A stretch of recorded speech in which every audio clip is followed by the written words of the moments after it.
managed to drive it to Monaco. This Bentley we just rebuilt. Speaking of restaurants, I actually took my family to Europe, and one of and my phone stopped working because I wasn't covered on a private jet to Monaco. What was that experience like? A few people. Monaco Lifestyle. Monaco has this image of that yachts that cost more than 5-star hotels, homes where the air is filtered for wellness, meals designed to improve your joints and skin, and billionaires who quietly outshine royalty. Welcome to a world where wealth isn't shown. It's built into the lifestyle itself. Where even princes feel poor. This is Monaco, the billionaire capital of the world. It's a tiny nation tucked along the Mediterranean coast, where 7 out of every 10 residents are millionaires. Not just rich, strategically rich. There's no income tax, no capital gains tax, and 1 police officer for every 100 people, keeping the streets safer than almost anywhere else on Earth. Wealth in Monaco doesn't just sit in bank accounts. It multiplies, it protects itself, and it surrounds its owner with comfort, privacy, and absolute control. The royal family lives here, yes, but even Prince Albert II, with his billion-dollar net worth, royal palace, vintage car collection, and rare stamps, doesn't crack the top tier. His estimated wealth puts him far behind the quiet titans who run Monaco from behind high-security doors and biometric scanners. The prince owns a quarter of Monaco's land, yet he stands in the shadow of families like the Nomads. The art of silent power, the Nomad brothers. David and Ezra Nahmad are not household names, but in the art world, their presence is undeniable. Together, they control an art collection worth $1.8 billion. Inside that portfolio, hundreds of Picassos, Monets, and rare masterpieces that double as investment vehicles and personal therapy. These works aren't just hanging on walls, they're carefully selected tools for stress relief. Art therapy isn't a buzzword here, it's a lifestyle. While David plays the collector's game with quiet precision, Ezra lives the Monaco lifestyle loudly. He owns enough Ferraris to drive a different one every day for a month. His version of moderation includes Mediterranean views, custom villas, and a network of assets so spread out that each home reflects a different mood and function. Married into legacy, Tatiana Santo Domingo. Tatiana Santo Domingo took Monaco society by storm, not just because she was born into Colombia's Santo Domingo beer empire, with an inheritance estimated at $1.7 billion, but because she added purpose to privilege. Her marriage to Andrea Casiraghi, grandson of Grace Kelly, merged old royalty with modern empire. And she's not just spending wealth, she's building her own. Through her sustainable fashion brand, Muzung Sisters, Tatiana promotes organic fabrics and clean, wellness-oriented fashion. It's not just about appearance, it's about longevity. Her clothes are designed not only to look good, but also to protect the skin, reduce irritation, and even help the body maintain its health over time. In Monaco, this is the new standard. When real estate becomes the ultimate accessory, let's talk about space. In Monaco, owning property is not a necessity, it's a trophy.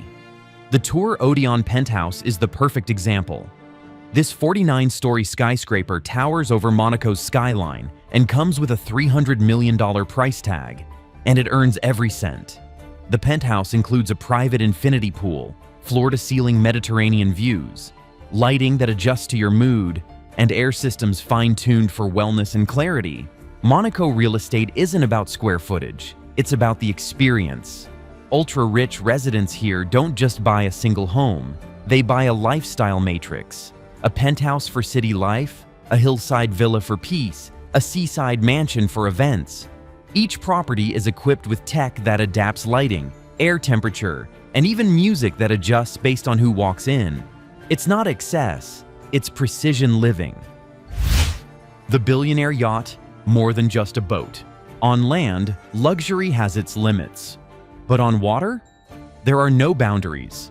The truly elite of Monaco take their lifestyle to the sea, where yachts aren't just private getaways, they're full-service floating wellness clinics.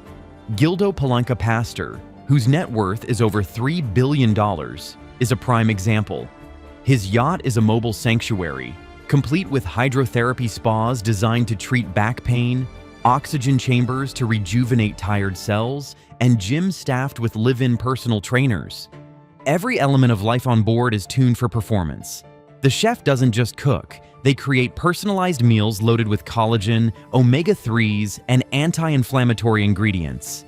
Every bite serves a purpose, and every spa treatment is timed for optimal recovery. These yachts aren't escapes from life, they're upgrades to it. And when it comes to Port Hercules, the marina at the heart of Monaco, even millionaires feel outclassed. This is where the world's most expensive yachts dock, each one a palace on water. They come with private cinemas, full-service bars, infinity pools, and helipads, because convenience here is non-negotiable. If the yacht's interior lighting doesn't match the mood for a dinner party, another one is ready to be chartered. The man behind the medicine, Stefano Pessina. But the richest man in Monaco doesn't broadcast his wealth with yachts or headlines. He operates in the background, quiet, influential, and deeply entrenched in global health. Stefano Pessina, with a net worth of $8 billion, is the pharmaceutical tycoon who understands that power doesn't come from visibility. It comes from control. Pessina owns more than just products. He owns pipelines. His empire spans vitamins, supplements, prescriptions, and pharmacies. Every time someone buys a supplement or fills a prescription in one of the countless global chains he oversees, part of that revenue flows into his vast, meticulously managed financial machine. And it's this kind of control over health, the most essential aspect of human life, that truly defines power in Monaco. Because in this city, real wealth isn't just about possessions. It's about security. It's about having access to the world's best medical teams 24/7, personal clinics at your disposal, and concierge doctors who show up faster than room service. In Monaco, being wealthy means being constantly protected from disease, from stress, and from the noise of the outside world. What Monaco really sells.